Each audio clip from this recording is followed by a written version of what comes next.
I can still see this city as it was during the height of its beauty. So much was lost. Welcome back, everyone, to River and Sea, where, through the words of our friend Regolith here, we could practically see the city of Cariscalebrin when it was still at its height. The Silver Bastion became a shining jewel itself, a beacon of art and music and culture that drew the attention and the love of many from all distant lands. Cariscalebrin and Mirabel became places of such beauty they recall the fabled elf halls of old, and trade with Linden thrived. But not all who watched this from afar watched with friendly eyes. In the land of Mordor, to which he fled following the defeat of his master Morgoth, Sauron seethed.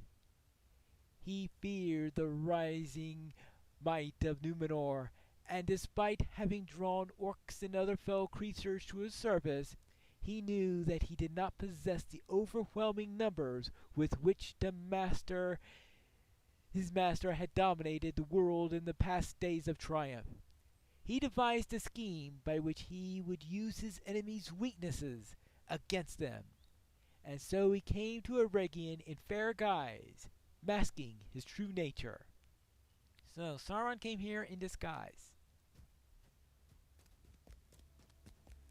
Okay. He called himself Ontheron.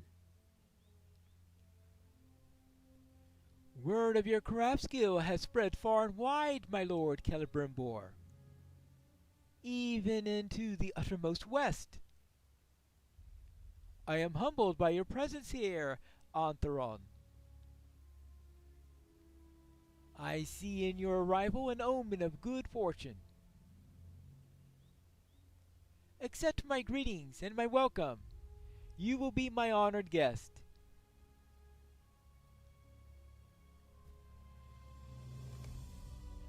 So far, so good. Ontheron had gone first to Linden, but Gil-galad mistrusted him and refused to treat with the strange newcomer.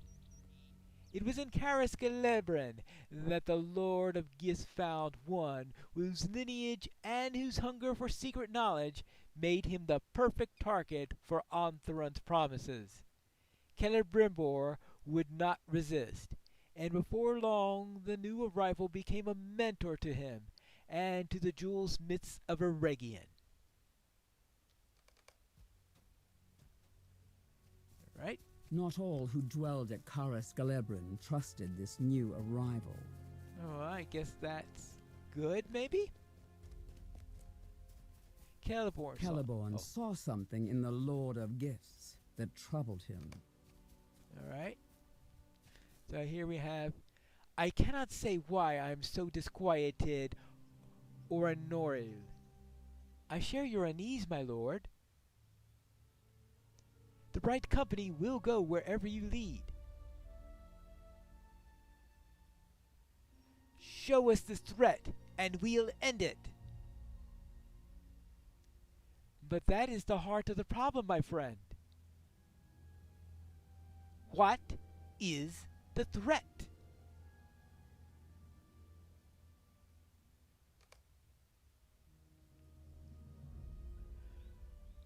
Though Galadriel had gone, Celeborn remained in Cariscalebrin. As Eregion's chief defender, he refused to abandon these lands, and sought instead to protect them against the stranger who had seized Celebrimbor's ear. Ontheron hated the Bright Company and its deeds, and summoned one threat after another to trouble them. Celeborn and his warriors were often drawn away from the city, and many a noble elf was slain in these entanglements. But still the Lord of the Bright Company could not connect these rising threats with the newcomer Ontheron and his two ready smiles.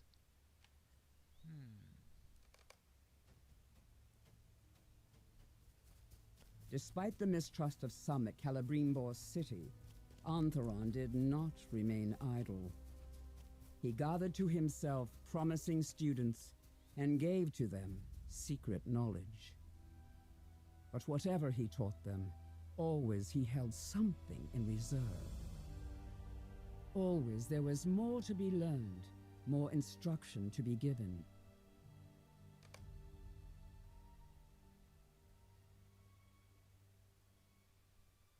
How will we know when we have mastered what thou hast taught us? The most promising among you will know, Narmalith.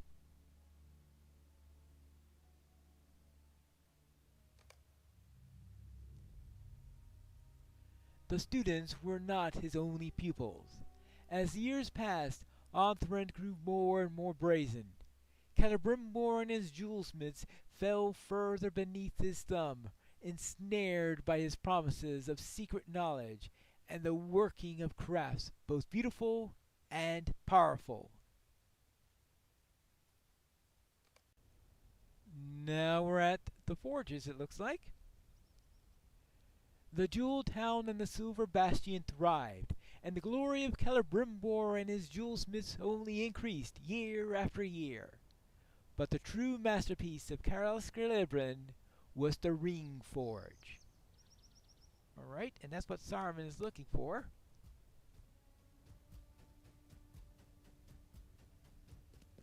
Antheron convinced the jewelsmith to forge great rings of power. Long they toiled, until at last their work was complete.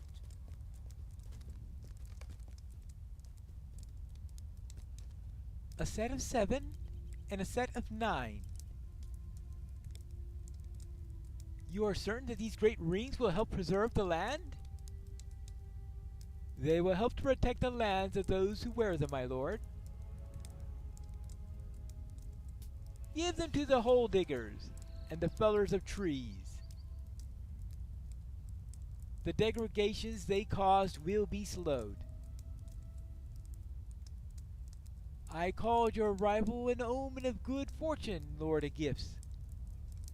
And yet, I undervalued the help that you would provide us. I serve the powers, my lord. Yeah, right. As do I, in all things.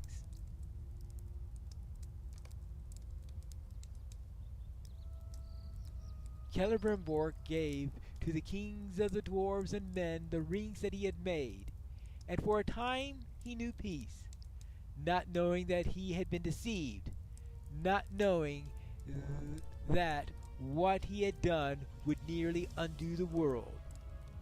Shortly afterwards, Anthron departed. He would return to Eregion only once more, and when he did, he would bring death and destruction with him. But after he was gone, Celebrimbor began to doubt. In time, suspicion awakened in his heart, and he began to worry that Anthron had ensnared him by his own greed, by some devious scheme. He decided to use the art that he had learned to forge 3 more great rings, unknown to the treacherous Lord of Gifts. He believed that he and his kinfolk could use these 3 rings for protection, should matters go ill.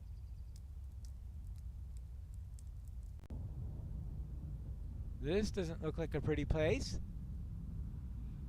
Anthron returned to Mordor, and in the heart of his kingdom he cast aside his fair guise. He had no more need for deception. In Mordor, the Dark Lord Sauron sought the fulfillment of his scheme for which he had planned, walking unnoticed amongst his hated enemies for so many years. You go on ahead. My words will guide you, but I go no further than this. No further than this, in the depths of Mordor. It's not exactly a pretty place, that's for sure. And that looks like a pretty nasty fire. Well, it's sort of red water, yes. That's what we got. Red water. red hot water. Okay. So let's head up here.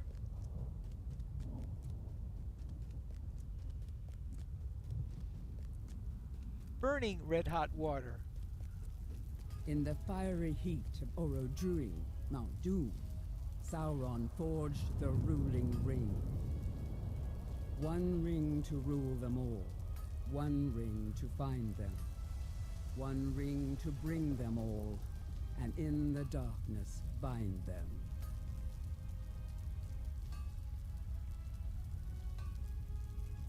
In the land of Mordor, where the shadows lie. And that's the end of the story? Celebrimbor had kept one of the three for his own. At the moment that Sauron placed the ruling ring on his finger, Celebrimbor knew his danger. He removed his ring and vowed to never wear it again, lest his mind be dominated by the Dark Lord. Those of the jewelsmiths who had similarly kept rings were made to give them up, sometimes in force, and the 3 rings were sent in secret to hidden bearers.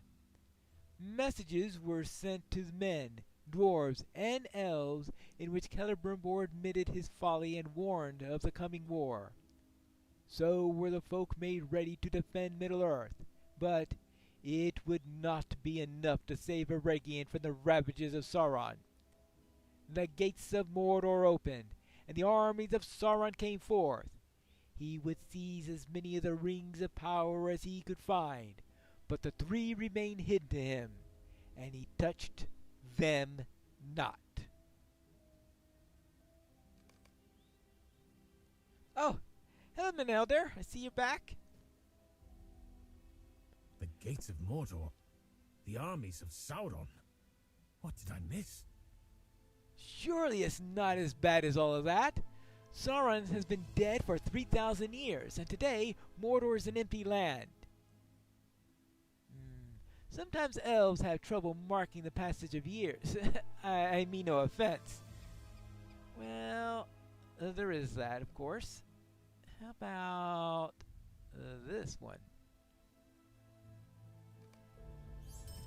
I returned Tegwin to Mossward. I returned Tegwin to Mossward, and while I was unable to coax a promise not to venture again into the wild, his parents gave him enough chores to keep him occupied for at least until adulthood, at which point I think our obligation to keep him safe will surely have lapsed. I swore no oaths to the farmers of Swanfleet. Yes, Dwayndil did not speak kindly of me, did he? I am not surprised. In my heart, I still hold the cause of the Dunedain most dear, but I understand my folk may not believe this, and I cannot deny the breaking of my oath. But who's your new friend? If she hates the Uruks as we do, and is willing to aid us, perhaps she can help us track down several of their leaders. Rumor of 3 such villains has preceded me here, and I can't help but think that the work would go more quickly if we split up, each of us to deal with one of them. Well, what do you say about that? I have hated Orkkind for much longer than you have been alive, Dunedain. As for the oaths that you have taken, or broken, I know he to whom you swore, or should be. I know what he desires to become. Ask not if I will help you, Ranger of the North. Ask instead if you are strong enough to, and courageous enough to lend any assistance to Bregalith of Imladris, of which she could have any need. I will slay one of your Uruk leaders, Meneldir, and Pinesea will slay the other. Can you be trusted to deal with the third? Show their locations to us, to this map, and we will see what is to be done. Afterwards, we can meet in Ithobel, a camp of my people to the north of here. Alright, fine. I suppose we can do that. I better check out the approaches first and make my report. Then we can worry about heading up north. Ah, a much closer look at the bridge. The bridge is clear of threats from the north. For now. Well, except for this one right here, I guess. But this one is a threat from the south, I guess. Now, I was told something about wargs on the other side? Even the trees look creepy here. It definitely looks creepy. Hello there? No, you're not a friend. I suspected that was going to be possible.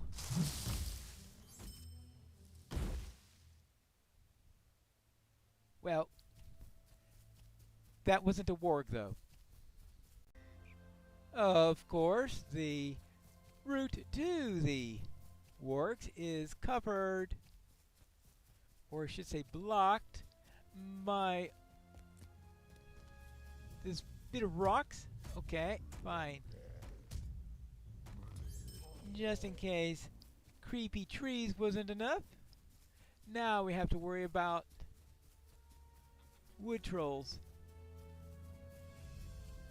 Well, I guess we have to deal with those later.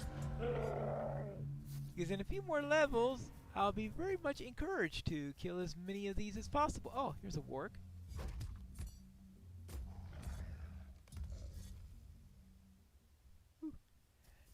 That grouse was fast enough that it missed my blade because it almost ran right into it. There you go. Good. That'll take me no time. Now that I've dealt with the wargs, let's check the western path to make sure that no enemies can come in from that direction.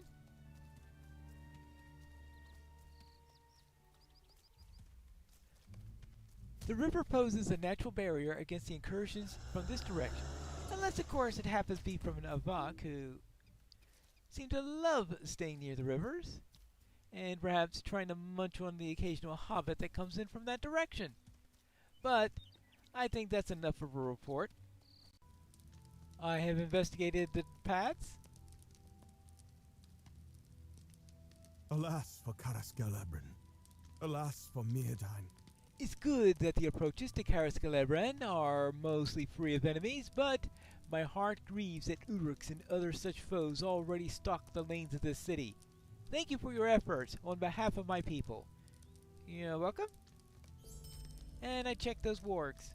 Even so far from the lands of the enemy, there is dread upon my heart. It's a good start. Perhaps the creatures that remain in Carasgalabran will receive our message and that they're not welcome. If they do not, neither will they escape our vengeance. Thank you for helping me with this. You're welcome. So, oh yes, this. Will you aid us? This pelt, I should have known. These are no ordinary wargs. It is, as the rumor suggests, these fell beasts are the plague upon these lands. I fear that it will be difficult to contain this threat if we do not act quickly. Take this pelt to Rovandis in Ethelbel, northeast of here, perhaps the main road, and cross the bridge to the north. She has been keeping watch on the western Eregion, and my suspicions of the new threat came from her more recent reports. This should prove to be of value to her. She'll be have more information for you. All right. So, that means we need to bring the pelt to her. I think that we should first investigate some tracks and find out if there is an Uruk captain in the area and to deal with one of them. I think I found the Uruk footprints. Yes. That can be... Hold on. Yes, it is. Well, we can deal with him, right? At least I hope so. The defeat of Zagvar lowered the tenacity of the Uruks under his command. Well, that's good to hear. Now, I notice there's some smoke up ahead in those ruins. Are we going to be going there at some point in the future? And what about the other two captains? Are they now also dead? We have to find that out in the next episode of River and Sea.